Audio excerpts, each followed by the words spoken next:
Hello, hello tout le monde, j'espère que vous allez super bien et je vous donne la bienvenue à une nouvelle vidéo dans cette chaîne dans laquelle je vais vous parler spécialement des Chiron dans l'astrologie.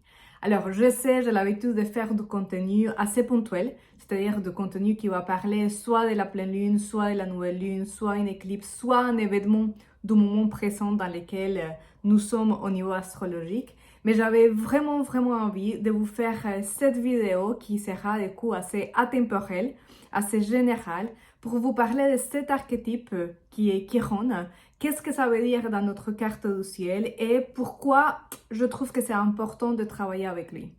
La raison pour laquelle je me suis motivée à faire cet enregistrement, c'est parce qu'en ce moment, Chiron est en conjonction avec le node Nord.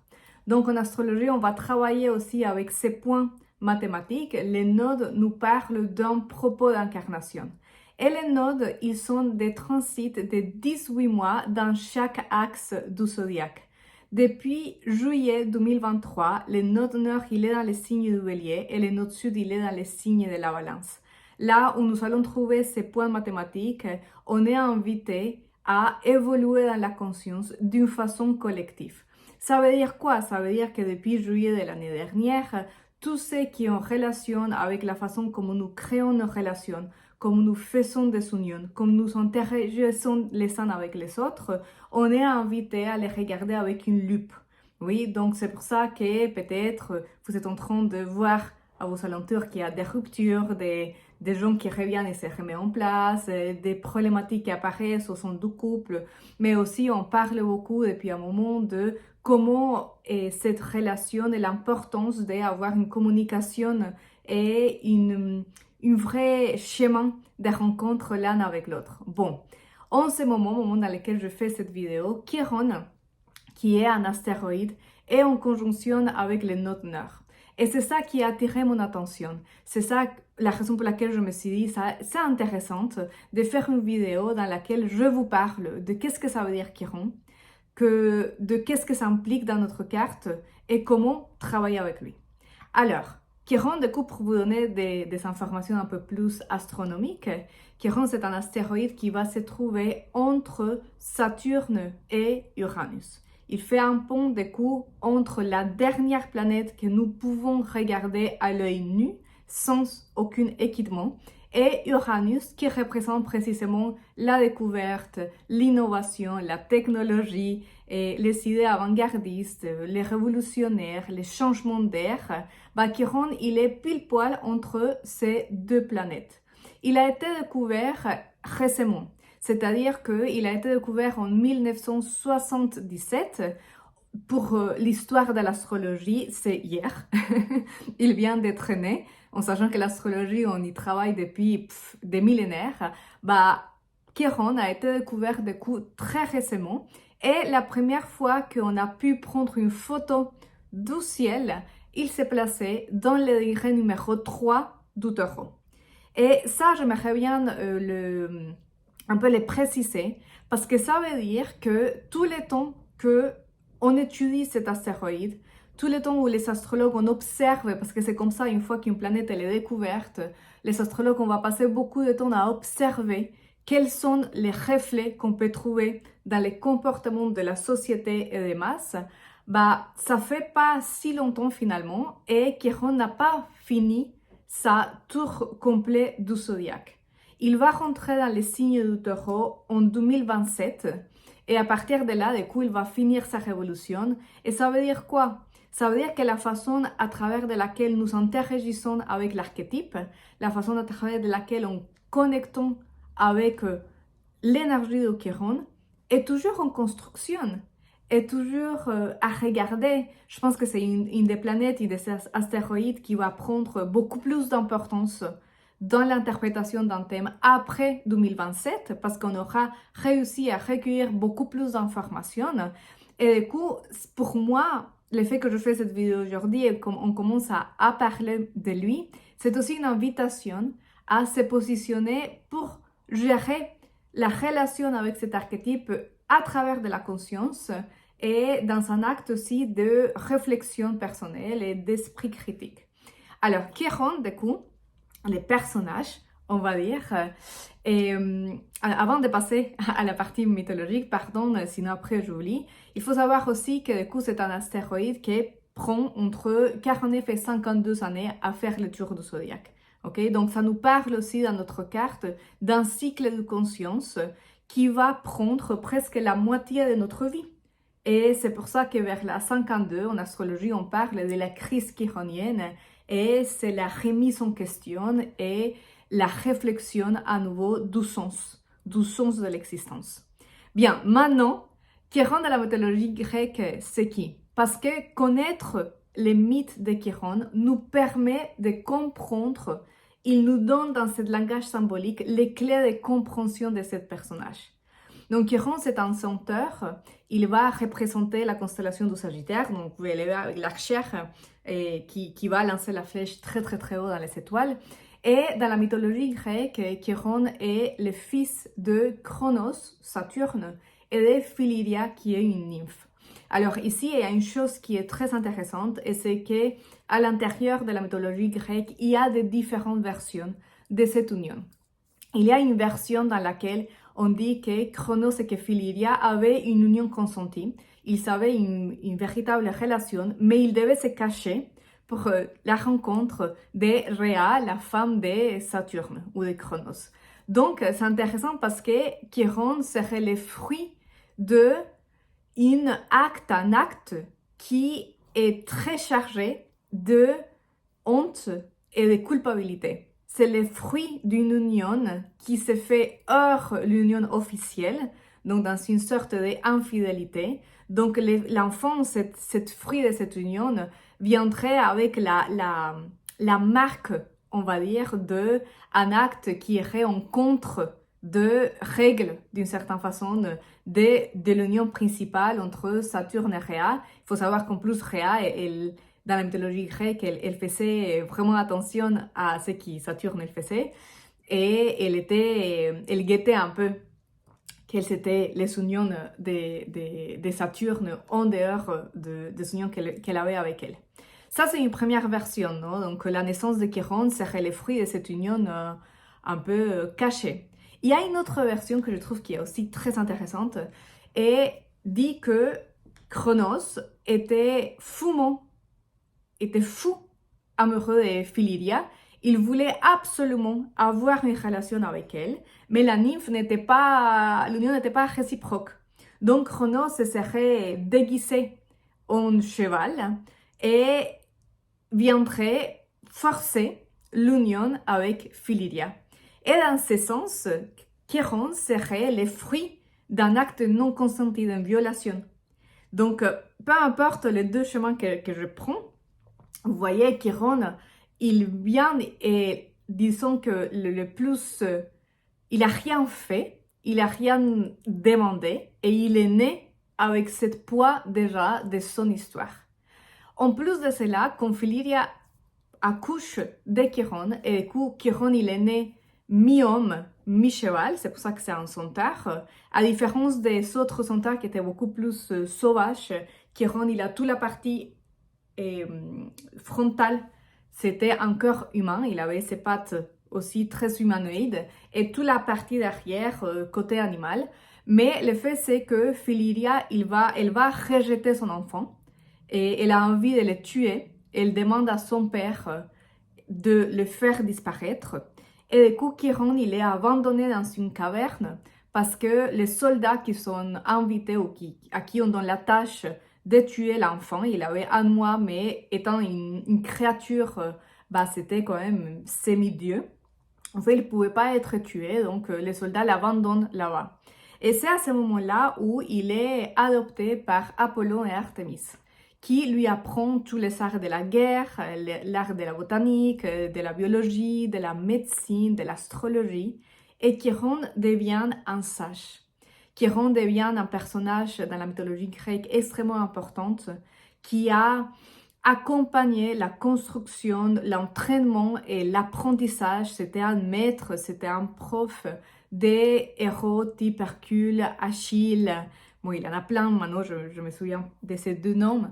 Et il prend une importance très très très importante. Mais du coup, pour ne pas continuer à la mythologie, mais revenir à ce point de départ, Chiron nous parle d'une blessure que nous portons, qui est due à notre propre incarnation, qui est due à notre venue sur Terre. D'une façon très symbolique, Chiron nous parle de la blessure de la naissance. Et je sais, vous allez me dire, mais attends, être né, c'est pas une blessure. Mais il faut savoir que comme Chiron, c'est une astéroïde qui va faire les ponts de conscience entre les planètes les plus incarnées et les planètes spirituelles et transcendantales de l'astrologie, Uranus, Neptune et Pluton. On fait, et dans son propre cœur, mi-homme, mi-animal, il nous parle de cette dualité que nous portons tous les êtres humains. On est chair, on est os, on est matière, on a des besoins très pragmatiques, très terre à terre, et pour autant on a des aspirations qui portent plus une direction de philosophie, de la spiritualité, de chercher quelque chose qui est beaucoup plus profonde. Donc la blessure dont on parle quand on parle de la naissance de Chiron, et ça serait notre propre naissance d'une façon très symbolique, c'est la blessure que nous ressentons quand nous arrivons dans cet corps et que nous nous croyons séparés de cet état d'unité dont on parle avec l'énergie du poisson ou de Neptune, cet état de connexion avec l'amour universel dont je parle beaucoup dans mes vidéos, cette quête de l'être humain d'une certaine façon et pour le faire dans un langage très symbolique dans lequel on cherche tous et toutes à travers de différents moyens, différents outils, de revenir à cette paradis perdu, à cette communion avec le tout, avec cette tranquillité, cet apaisement de faire partie d'un grand tout. Alors, certains, on va les chercher via la spiritualité, la méditation, le yoga et l'astrologie. Pour des autres, ça va être une quête à travers les liens, les relations, les amis, la famille, chercher une unité à travers notre couple, à travers nos enfants, à travers la connexion. Pour certains, la douleur est tellement forte qu'on va chercher à l'endormir à travers une connexion parfois avec nos désirs ou avec les choses du corps et de la chair, en train de nier un peu cette quête beaucoup plus profonde.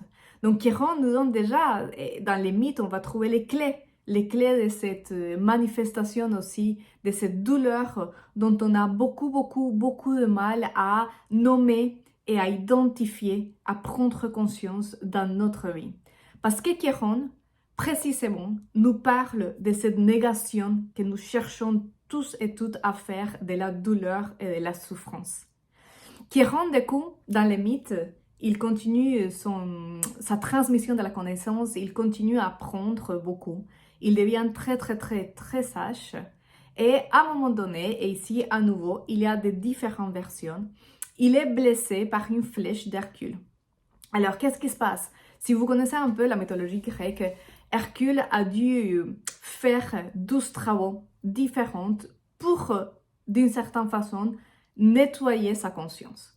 Parce que Hercule, dans un jeu aussi qui a été commandé par Aphrodite et par Athéna, il me semble, peut-être que si je me trompe dans les mythes parce que je ne l'ai pas vérifié, est prise par une colère aveuglante et dans cette colère, Hercule, il va tuer sa femme et ses enfants.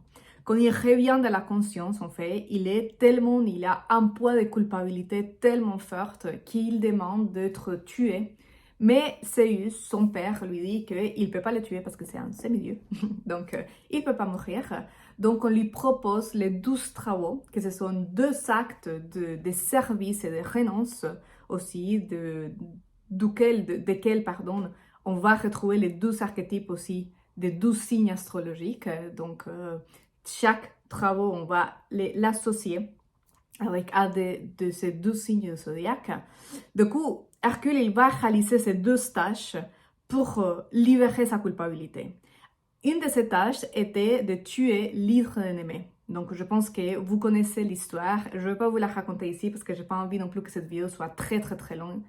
Mais dans cette tâche, Hercule, à la fin, il va imbimer les points de ses flèches avec le poisson de l'hydre de Némée, qui était extrêmement toxique. Donc, une fois que ses ennemis étaient touchés par une de ses flèches, il était tué presque de façon instantanée.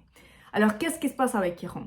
Il y a différentes versions. Il y a une version qui dit que Chiron était en train de faire une fête pour célébrer un peu tous ses accomplissements avec des autres centaures. Il faut savoir que Chiron, de la mythologie grecque, est le seul centaure à avoir un contrôle de ses pulsions sauvages et animales.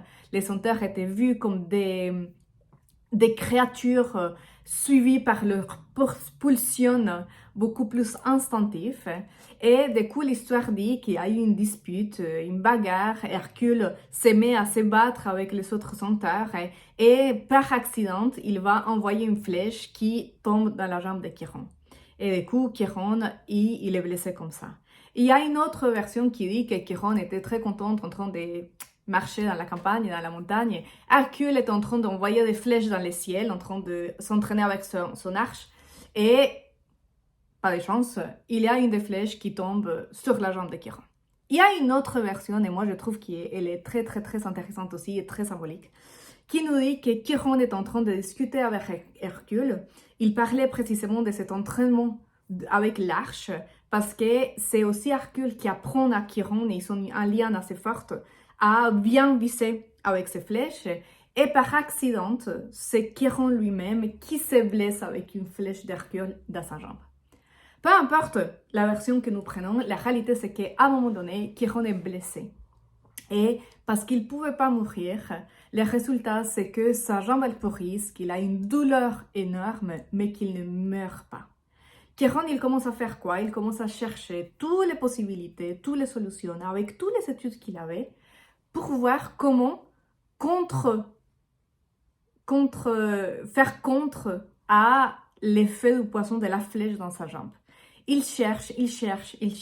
Donc il devient encore beaucoup plus intelligent, beaucoup plus sage, beaucoup plus...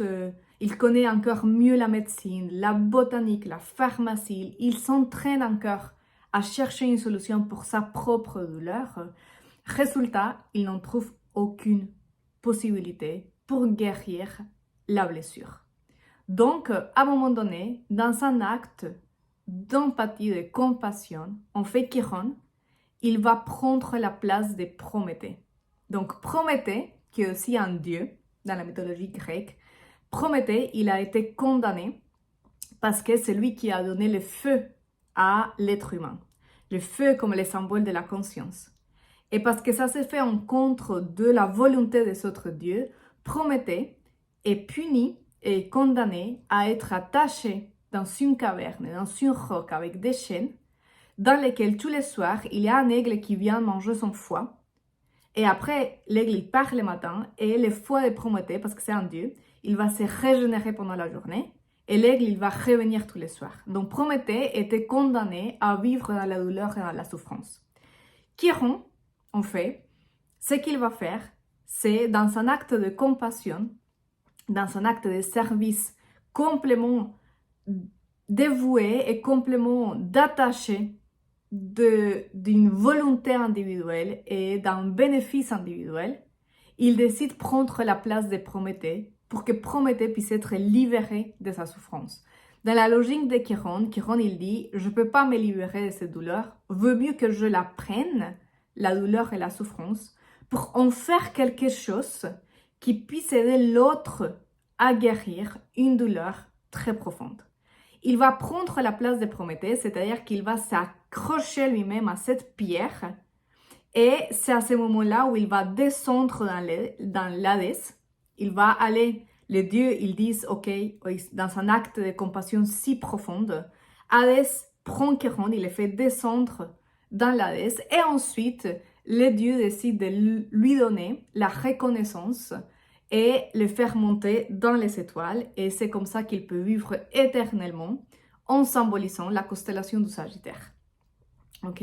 Donc si vous voyez, les mythes nous racontent l'histoire de Chiron, nous racontent beaucoup de qu'est-ce que ça veut dire cet astéroïde dans notre carte et de comment nous pouvons apprendre à l'utiliser.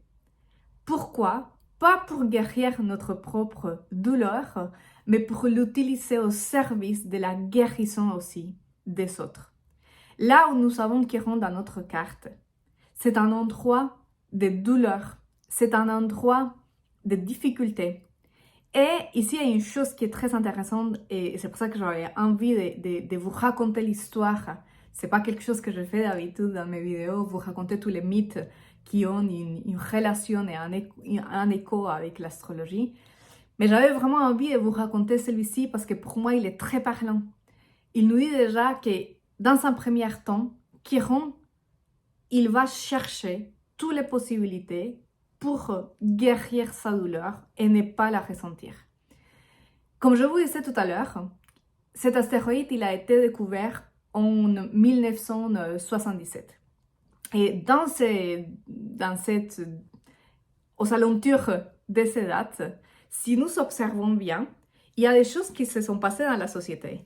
On a commencé à parler de la guérison spirituelle, on a commencé à parler des énergies.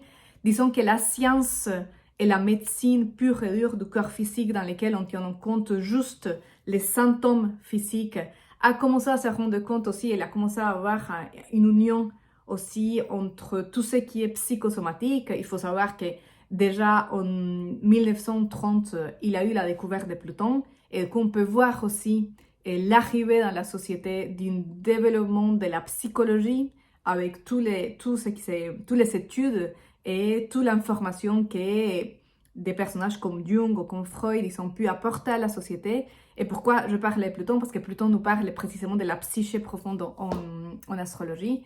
Et du coup, avec la découverte de Chiron, on voit aussi qu'apparaît cette union entre corps, émotion, pensée, esprit, âme. On a l'arrivée un peu de la New Age, mais on a aussi l'apparition de cet bonheur et un peu, j'ai envie de dire, un peu toxique. Dans le sens où on doit chercher à toujours être bien, toujours être heureuse, toujours à aller bien, toujours à évoluer, toujours à être une meilleure version de nous-mêmes, toujours à être dans la lumière, à ne pas baisser notre fréquence. Voilà, j'utilise des expressions juste que j'entends un peu, je vois aussi dans les contenus des réseaux sociaux ou des expressions que les gens y ramènent aussi dans ma consultation astrologique. Et du coup, on voit comment Chiron lui-même, il a nié sa douleur. Il ne voulait pas regarder la douleur, il ne voulait pas ressentir la douleur. Il a tout fait pour ne plus la voir. Comme dans la société, on fait tout pour ne pas voir nos côtés plus sombres, nos côtés plus désagréables, nos côtés plus douloureux aussi. Certes, je ne connais pas la première personne qui m'a dit « Moi, j'ai envie de passer un mauvais moment ». C'est le plus logique dans notre nature humaine et dans les comportements de l'ego. Il y a plein de stratégies pour ne pas ressentir la douleur. Certains vont aller dans les attachements de Pluton, dans la carte natale. Certains vont aller chercher de la sécurité dans les mécanismes lunaires. Des autres vont plutôt prendre une rigidité avec les commandements ou les injonctions saturnines de la société. Je parle en langage astrologique parce que c'est aussi la façon comme on va travailler cet archétype et qu'on va l'étudier dans une carte de naissance.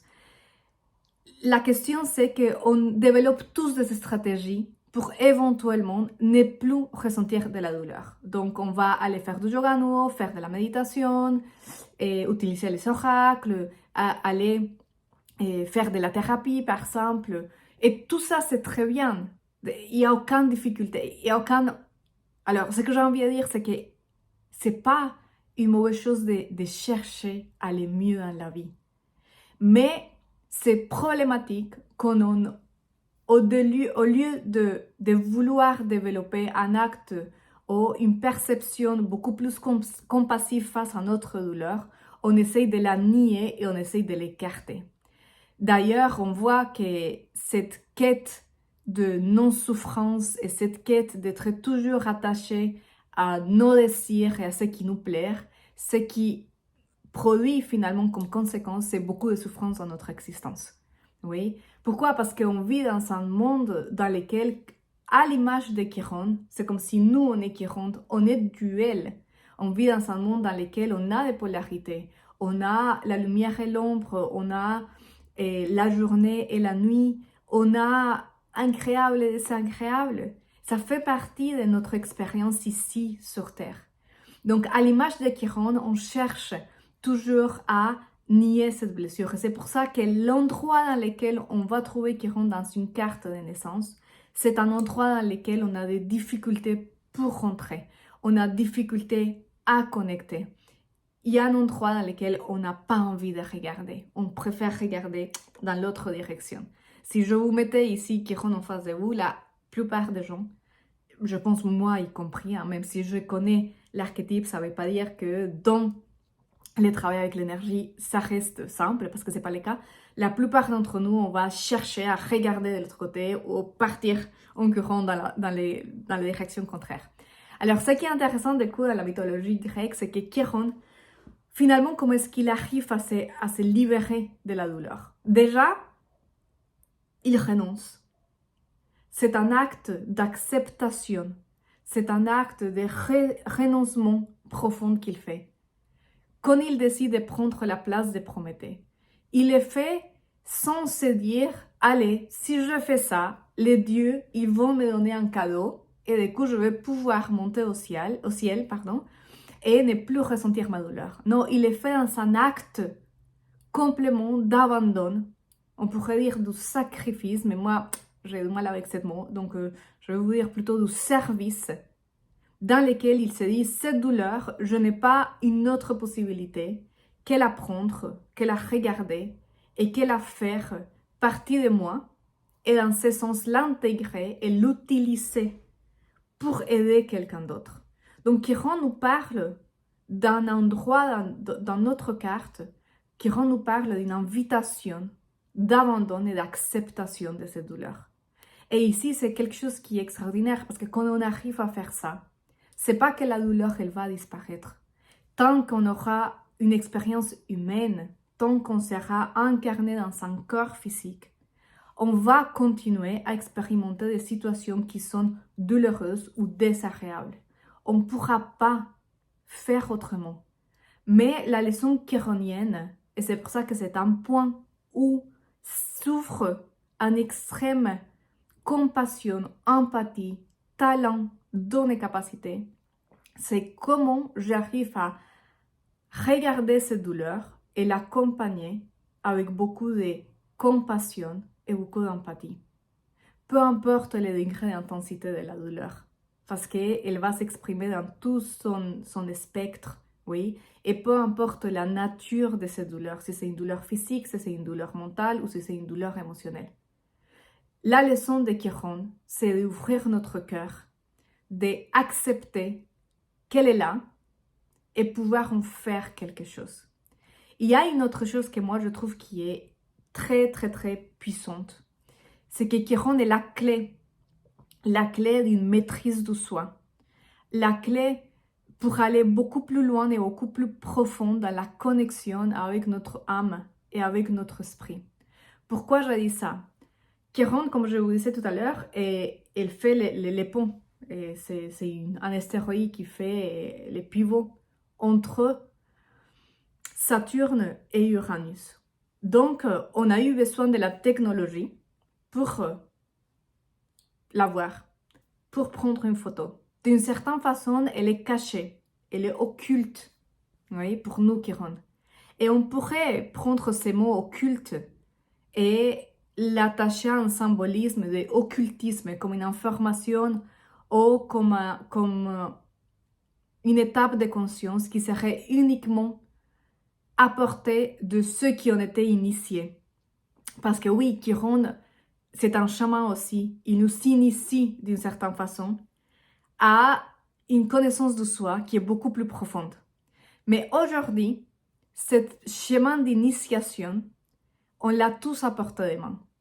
Donc, on pourrait aussi prendre ces mots occultes comme le fait d'observer avec l'œil.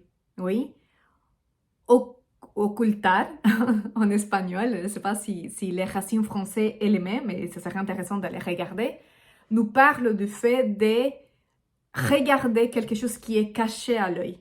Oui, donc Chiron serait cette clé pour précisément ouvrir la porte et aller toucher cette conscience de l'être qui est beaucoup plus subtil, qui peut avoir une correspondance des coups avec Uranus, la pensée supérieure, qui va casser d'une certaine façon nos paradigmes, nos croyances, nos limites, pour nous permettre de connecter avec Neptune la notion de l'amour inconditionnel.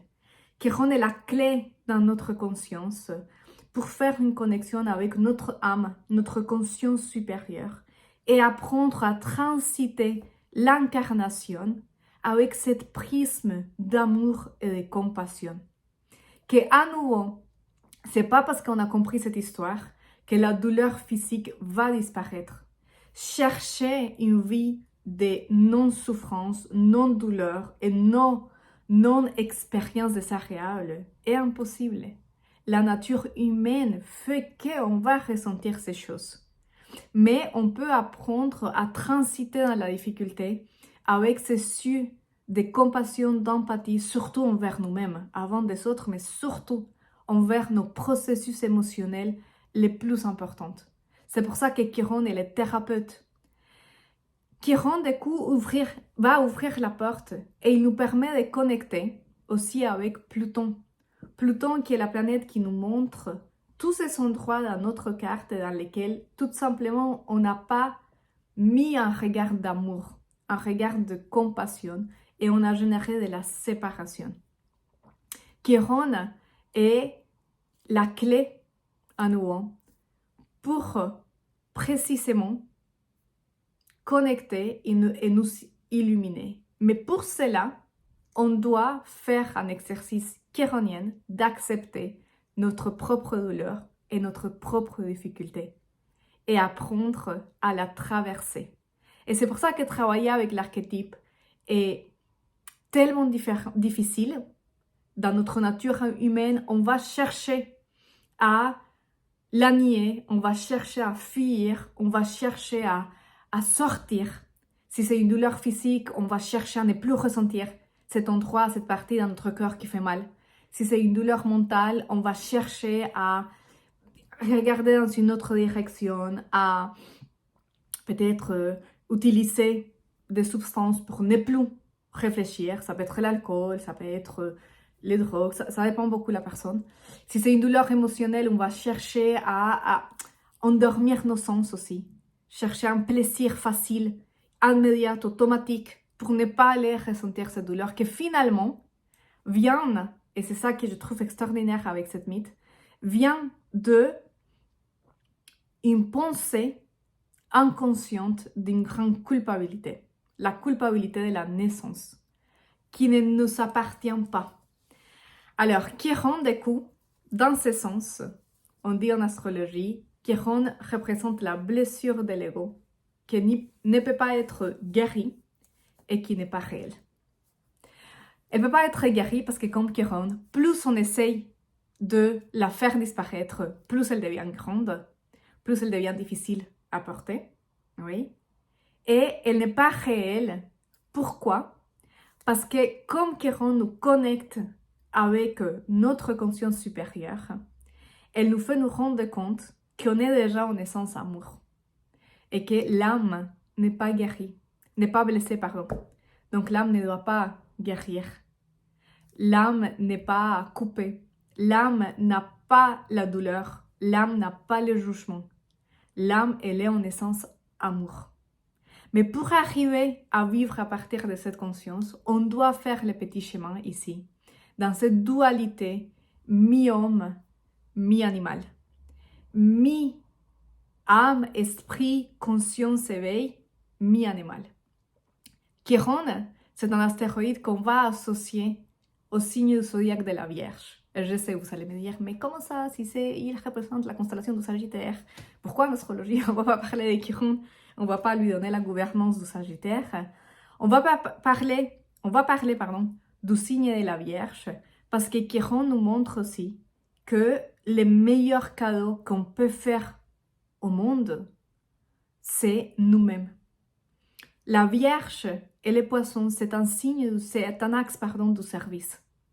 Il nous montre comment on peut mettre tout notre être et toutes nos blessures et toutes nos difficultés au service aussi d'un bien majeur, d'un bien universel et d'un chemin collectif.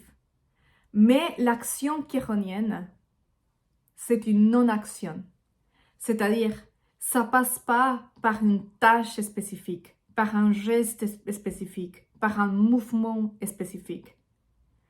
Le potentiel chironien se dévoile à travers d'un état de présence et de conscience très fort en nous-mêmes.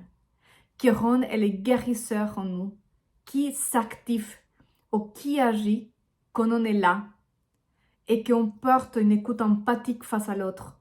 Parce qu'on peut reconnaître la douleur de l'autre, on peut la sentir, parce qu'on la porte en nous en tant qu'être humain, dans notre nature humaine.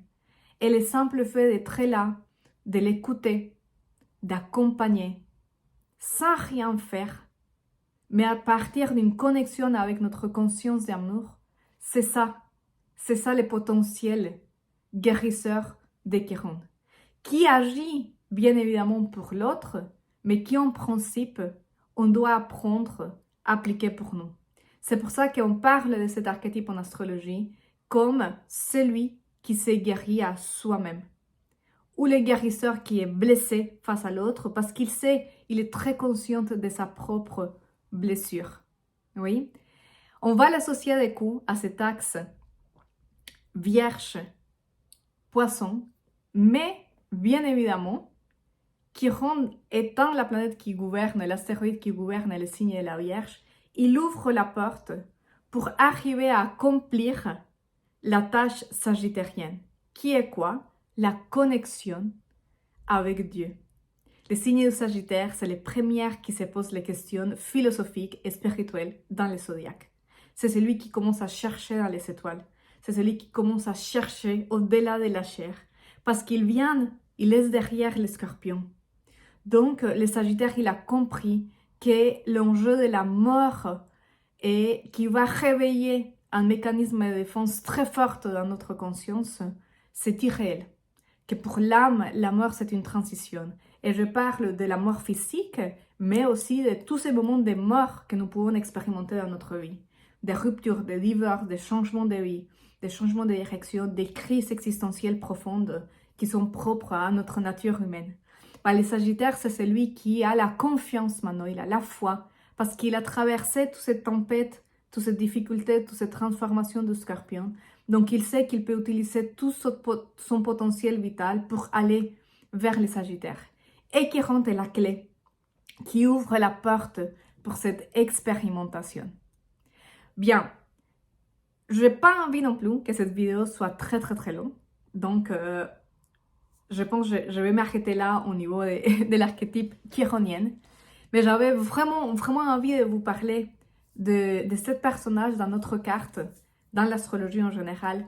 Déjà pour vous inviter à aller regarder où se trouve Chiron dans votre carte natale, dans quel signe, dans quelle maison, parce que ça va vous donner plein d'informations sur votre processus, oui, et sur cette douleur à reconnaître qui est en nous, et aussi cet exercice de savoir que cette douleur, elle est expérimentable à partir d'un attachement, d'une identité de l'ego, mais on peut pousser la recherche spirituelle, on va dire, la connexion avec notre âme pour apprendre à la traverser, cette douleur. Et aussi, j'avais envie de vous parler de cet archétype parce qu'on est à un mois de la première éclipse de cette année 2024 et de l'année astrologique qui va commencer du coup avec l'entrée du soleil dans le signe du Bélier. Et cette éclipse, elle va se faire dans le degré numéro 5 de la balance. Je vais vous faire une vidéo spécifique pour l'éclipse. Je n'ai pas envie de rallonger trop cette vidéo ici et pour vous donner aussi l'information un peu plus séparée. Mais dans cette éclipse, Chiron sera en conjonction avec le soleil en face de la lune et avec les nodes nord. Donc, il sera un des protagonistes principaux de l'éclipse prochaine. Ça veut dire quoi? Chiron dans le signe du Bélier nous invite à connecter avec notre douleur ou la douleur que nous pouvons ressentir quand nous nous présentons tels que nous sommes, quand nous nous exprimons tels que nous sommes, quand nous prenons le courage de sortir et nous montrer d'une façon très innocente face au monde. C'est une position qui nous parle aussi de la colère, qui nous parle aussi du conflit. C'est une position qui nous parle aussi de feu, de la mauvaise gestion du feu, parce que c'est le bélier. Et je ne sais pas si vous avez suivi, mais j'ai vu la semaine dernière, il a eu certains endroits dans lesquels il a eu des incendies assez importants. En Espagne, en particulier, il y a un immeuble qui a brûlé. Je me suis dit, c'est très intéressant avec cette position. Et dans mon cercle beaucoup plus proche, j'ai quelqu'un dont son père, la maison s'est incendiée et il a eu des blessures. Je me suis dit, tout est très chironion bélier. Mais au-delà de ça, et on pourrait faire un parallèle avec les conflits et les différentes guerres et les différents conflits ouverts que nous sommes en train de voir dans le monde, tout autour du monde, qui n'est pas nouveau, bien évidemment. C'est pas parce que Chiron il est là que ça explose, mais pour moi l'invitation c'est de s'observer à soi et se rendre compte quelles sont ces zones aussi dans lesquelles je suis en guerre, je suis en conflit et je suis dans une expression pas consciente de ma colère, dans une expression peut-être un peu destructive envers moi-même à travers de cette colère, dans une sorte de punition de qui je suis. C'est une réflexion et bien évidemment il n'y a pas une seule réponse. Je vous la lance ici pour vous inviter à vous questionner dans votre expérience quotidienne et surtout à commencer à observer ces thématiques dont je parlais aujourd'hui les prochaines semaines. Parce que comme je vous ai dit, Chiron sera un des acteurs principaux de l'éclipse prochaine. Donc, on va être en train de travailler beaucoup toutes ces thématiques et qui vont commencer à peut-être se manifester, qui sont déjà là d'ailleurs, parce que c'est une éclipse de pleine lune, donc on est en train de fermer un cycle de 6 mois. Voilà, c'était ça dont j'avais vraiment envie de vous parler. En plus parce que ça fait un moment que j'ai envie de faire du contenu astrologique au-delà des pleines lunes et des nouvelles lunes. Donc, je vous remercie énormément si vous êtes arrivé jusqu'ici dans cette vidéo. Je vous invite aussi, bien évidemment, à me laisser toutes vos questions dans les commentaires. Je serai ravie de répondre et peut-être continuer à faire des vidéos plus sur cette thématique. Je vous souhaite une excellente journée, après-midi, matinée, ça dépend à quelle heure vous êtes en train de voir cette vidéo. Et je vous dis à très bientôt du coup pour la vidéo sur la nouvelle lune dans les signes du poisson de la semaine prochaine. Allez, ciao ciao!